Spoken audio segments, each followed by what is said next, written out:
Baik, Assalamualaikum warahmatullahi wabarakatuh. Izin memperkenalkan diri, nama saya Aldenti Cahyani Putri, NPM 23150610646 dari Departemen Soswir Divisi Sosial.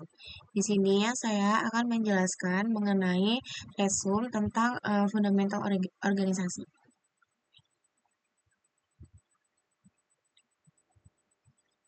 Baik, yang pertama ada eh, tentang roadmap pembelajarannya, yaitu tentang yang pertama ada konsep organisasi, yang kedua ada konsep kepemimpinan, yang ketiga ada struktur organisasi, keempat ada komunikasi efektif, kelima ada personal branding, dan yang keenam ada kesimpulan. Pertama, kita akan bahas yaitu mengenai konsep organisasi.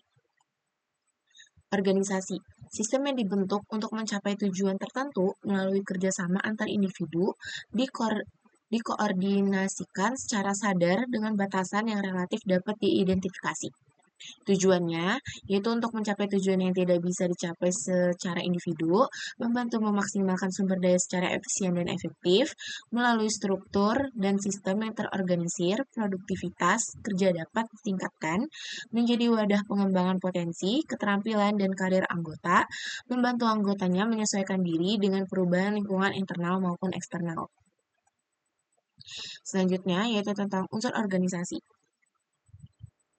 Beberapa unsur organisasi itu terdiri dari wadah, tujuan, dan orang. Kelengkapan organisasi. Yang pertama, ada badan hukum atau legalitas, yaitu aturan atau landasan berdirinya organisasi. Yang kedua, ada struktur organisasi, di mana pembagian fungsi dari tiap anggota dan jabatan yang diemban. Yang ketiga, ada program kerja, kegiatan atau agenda yang akan dijalankan. Dan yang keempat, ada atribut organisasi, yaitu identitas yang menjadi karakteristik suatu organisasi. Selanjutnya, terdapat budaya organisasi, yaitu yang pertama ada kolaborasi, di mana kerjasama internal dan eksternal. Yang kedua ada inovasi, pengembangan baru organisasi. Dan yang ketiga ada sustainability, yaitu kemampuan bertahan dan berproses. Selanjutnya, terdapat permasalahan umum, yaitu yang pertama ada dana, sumber daya manusia, komunikasi, administrasi, dan program kerja. Selanjutnya, yaitu mengenai hambatan organisasi. Hambatan berorganisasi itu ada beberapa hal yang perlu dihindari dalam berorganisasi. Yang pertama, ada mengatakan sesuatu yang tidak produktif. Yang kedua, ada disiplin terhadap waktu. Ketiga, ada rasa egoisme yang tinggi. Keempat, ada minimnya komitmen anggota. Dan yang kelima, ada pemimpin yang tidak tegas. Konsep kepemimpinan, yaitu ada leadership essential analogy, seperti ini. Selanjutnya ada definisi kepemimpinan, yaitu leadership is influence, nothing more, nothing less, yaitu dari John X. Maxwell. A leader is one who knows the way, goes the way, on snow the way, dari John C. Maxwell. Selanjutnya ada leadership function, yaitu yang pertama ada instruktif, yaitu mampu mengarahkan dan memberi instruksi. Yang kedua ada konsultatif, yaitu memiliki kemampuan mendengar dan memberikan solusi yang baik. Yang ketiga ada partisipatif, yaitu berkontribusi secara nyata dan langsung dalam kegiatan. Dan yang keempat ada delegate, yaitu memiliki kemampuan menunjuk anggota lain untuk menjalankan tugas. Selanjutnya ada leadership prinsipal, yaitu yang pertama ada inklusif, yaitu sense of empathy, collaborative, kesadaran bias, dan cultural intelligence. Yang kedua ada efektif, yaitu fleksibel dan adaptif, agile, empowering, command and control, yaitu time management dan team management. Yang ketiga ada empowerment, yaitu lead by example, coaching, partisipatif, decision making, showing concern, dan informing. Selanjutnya ada leadership metodologi, yaitu hanya memimpin orang lain, pemimpin bukan dibentuk tapi dilahirkan, sesuatu yang tidak terjangkau, pemimpin harus karismatik. Itu salah.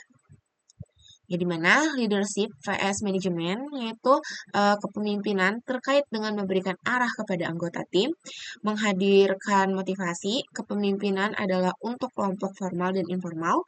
Seorang pemimpin mendapatkan otoritas dari para pengikutnya lebih didasarkan pada komunikasi verbal. Eh,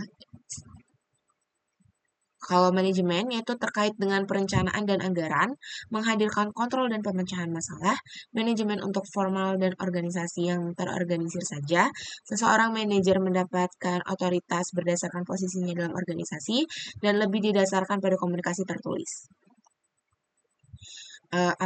Apakah self leadership itu penting? Self leadership itu merupakan proses mengenal diri sendiri untuk mampu memberikan dampak terhadap diri sendiri dalam mencapai tujuan. Di mana type of self leadership itu ada yang pertama ada self direction, yang kedua ada self management, yang ketiga ada self planning, yang keempat ada self control, dan yang kelima ada self monitoring. Selanjutnya, tips self-development itu ada yang pertama itu ada tetapkan tujuan, ada memahami dan menyadari diri sendiri, menerima ide dan peluang baru, pertanyakan semuanya, mentorship, temukan kebaikan dan keindahan orang lain atau sekitarnya, menghormati orang lain, dan caring people. Selanjutnya ada struktur organisasi. Struktur organisasi yaitu ada membantu proses pengambilan keputusan, membagi peran dan tanggung jawab, menjelaskan jalur hubungan, hierarki. Selanjutnya ada senator, ketua himpunan, dewan pengawas. Ada wakil ketua, yaitu ada sekretaris dan bendahara juga. Selanjutnya ada departemen A, divisi A, divisi B, departemen B, divisi A, divisi B, dan departemen C, divisi A, divisi B. Tips membuat struktural organisasi, yang pertama ada compact atau tersusun dengan padat dan tidak berlebihan menyesuaikan dengan SDM dan kebutuhan. Yang kedua ada vision elegant, yaitu sesuai dengan visi dan misi yang ingin dijalankan. Yang keempat ada fungsional, yaitu masing-masing memiliki fungsi sendiri dan tidak tumpah tindih. Yang keempat ada well communicated, yaitu tiap struktural terhubung dengan siklus komunikasi yang jelas. Selanjutnya ada simulasi time, komunikasi antar unit kerja. Yang pertama, apa itu komunikasi? Komunikasi itu merupakan proses untuk penyampaian pesan atau informasi untuk membuat persepsi dari pihak memberi kepada pihak yang menerima. Ya, selanjutnya ada jenis komunikasi. Yang pertama ada komunikasi formal. Komunikasi yang disetujui oleh organisasi itu sendiri dan memiliki sifat berorientasi pada kepentingan organisasi. Yang kedua ada komunikasi informal, yaitu komunikasi dengan metode yang santai di luar dari kebakuan aturan, regulasi, atau kode etik pada suatu organisasi.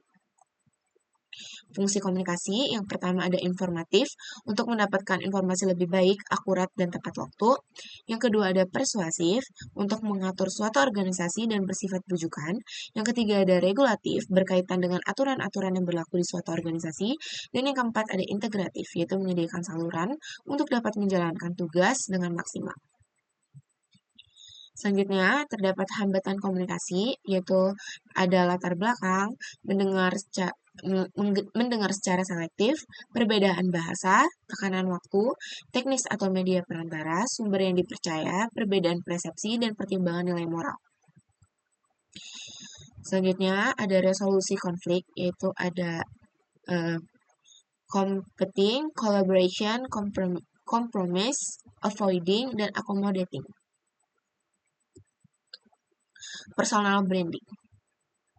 Personal branding adalah tentang memberikan impresi yang baik kepada orang sekitar kita. Hal ini penting untuk mengendalikan pandangan orang terhadap kita terlebih khusus dalam dunia profesional agar lebih didengarkan.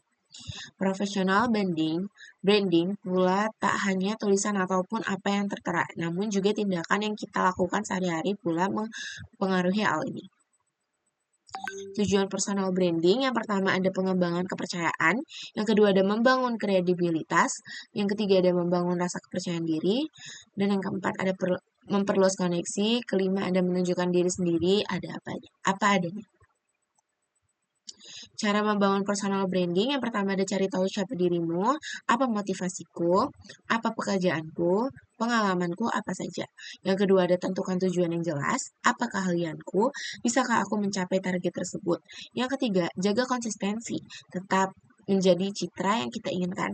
Dan yang keempat, ada buat konten yang tepat. Gunakan media yang sesuai dengan keahlian dan personality kita.